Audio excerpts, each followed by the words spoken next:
इस बरस जो जन्माष्टमी आने वाली है 2024 की, ये बहुत ही विशेष है। विशेष इसलिए है कि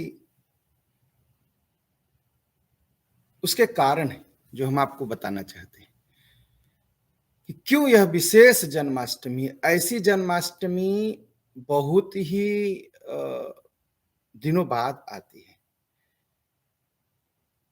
और बड़े पुण्य से आती है। तो हम सबका बड़ा पुण्य है कि जन्माष्टमी इस बार जो है बहुत ही विशेष हो गई है। ब्रह्मवैवर्त पुराण में लिखा गया है। ब्रह्मवैवर्त पुराण में जो है लिखा गया है, नारद जी ने पूछा कि भगवान नारायण ने कहा, नारद जी के पूछने पर,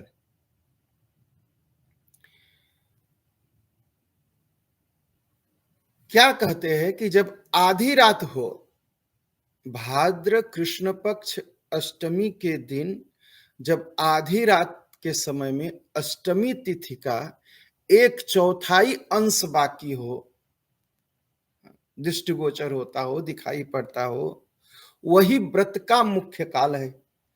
और उसी दिन जो है जन्माष्टमी मनाई जाती है।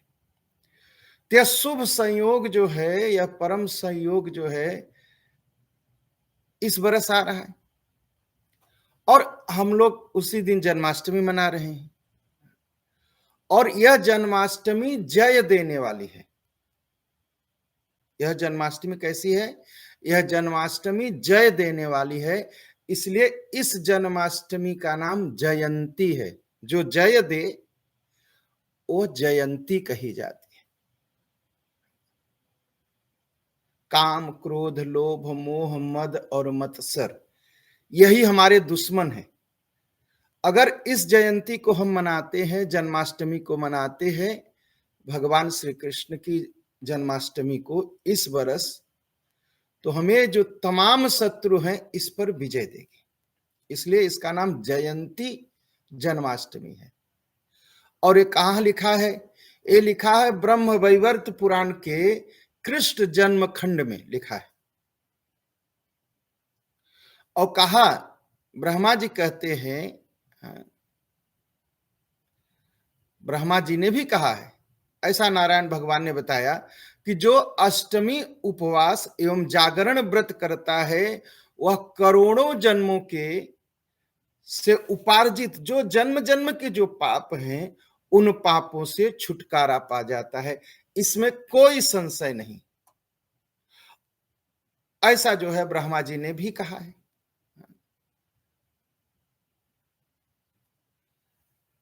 कहा जब रोहिणी नक्षत्र बीत जाए तब इस व्रत का पारण करना चाहिए और तिथि के अंत में भगवान श्री हरि का स्मरण करना चाहिए। हो सके तो 10,000 बार उस दिन गुरु प्रदत्त मंत्र का जाप करना चाहिए। यह बहुत ही फलदायी है, बहुत ही फलदायी है। कहा रोहिणी व्रत सबसे उत्तम है। रोहिणी नक्षत्र का व्रत अष्टमी के दिन अगर रोहिणी नक्षत्र हो तो बहुत ही उत्तम है। इसका अनुष्ठान, इसका पालन अवश्य करना चाहिए। अगर भगवान श्री कृष्ण की जन्माष्टमी बुधवार को पड़ती है और सोमवार से युक्त होती है भगवान श्री कृष्ण का जन्म, उस व्रत को करने से मनुष्य को गर्भवास का दुख नहीं भोगना पड़ता। जी समझ रहे हैं ना? हाँ, तो अगर सोमवार का दिन हो, सोमवार के दिन क्यों बहुत महत्वपूर्ण है? सोम का मतलब होता है चंद्रमा। भगवान कृष्ण जो है किस वंश में जन्म लिए हैं? चंद्र वंश में, चंद्र वंश में।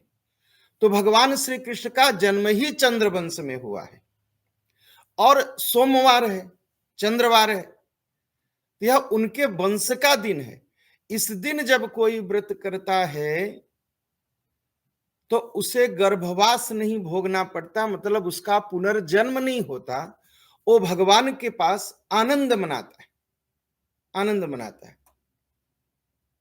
तो सोमवार को और बुधवार को अगर जन्माष्टमी पड़ती है, भगवान कृष्ण का जन्मदिन होता है, तो बहुत ही पुण्य काल माना गया है। तो इस बरस जो है तो सोमवार को पड़ रही है, तो हम सब व्रत करेंगे और भगवान श्री कृष्ण को पालना झुलाएंगे। व्रत करेंगे, भगवान श्री कृष्ण को पालना झुलाएंगे और श्री कृष्ण के मंत्र का जाप करेंगे। हरे राम, हरे राम, राम राम, हरे हरे, हरे कृष्णा, हरे कृष्णा, कृष्ण कृष्ण, हरे हरे, हरे राम, हरे राम, राम राम, हरे हरे, हरे कृष्णा, हरे कृष्णा, कृष्ण कृष्ण, हरे हरे।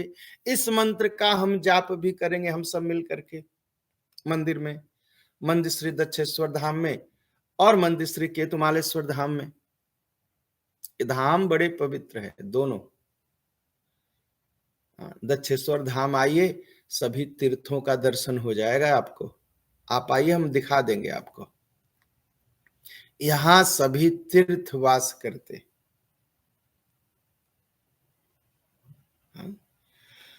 तो इस दक्षेश्वर धाम में हम लोग जन्माष्टमी मनाएंगे सोमवार को।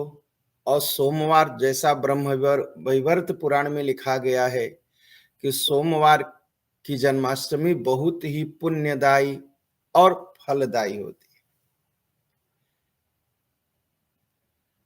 तो इस व्रत को हम करेंगे और कृष्ण भगवान के विचार, कृष्ण भगवान की जीवन लीला की कथा हम सुनेंगे। कृष्ण भगवान, हाँ, कृष्ण भगवान को क्या कहा जाता है? कृष्ण का मतलब होता है काला और कृष्ण का मतलब होता है जो खींच ले। तो भगवान श्री कृष्ण खींच लेते हैं हमारे आपके मन को खींच लेते हैं। अब तो बड़ा लोग